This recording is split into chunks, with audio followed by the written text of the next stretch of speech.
الذي قضى والصلاة والسلام على رسوله المصطفى أما بعد فقال الله تعالى أن الأرض يرثها عبادي الصالحون.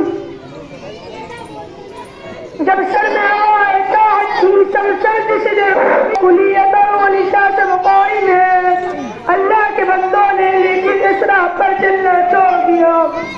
ذرا آپ اس زمانے کا تصور کریں جب یوگے تنا 40 سالہ انسان نے اسلام کی آواز بلند کی اور صرف 23 سال میں وہ آواز اتنی دور پہنچ گئی کہ تاریخ اس کی مثال دینے سے قاصر ہے.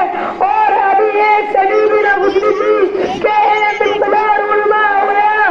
جو غریب تھے وہ امیر ہو گئے، جو بیچارے دربار کے اجازت تھے ان کا مسند اقتدار پر متمکن ہو گئے. جنہیں دنیا والے بدو کہا کرتے تھے ان کا سیل روا اتنی تیزی سے بڑھا کہ رب مسکون علم پر ان کی تہذیب و تمدن کا ڈنکا بجنے لگا. جو تعلیم و تہذیب تک پچھلی سبوں میں تھے وہ امام بن گئے. انہوں نے یہ ثابت کر دیا قرآن سے آیات اپنی جگہ درست ہے.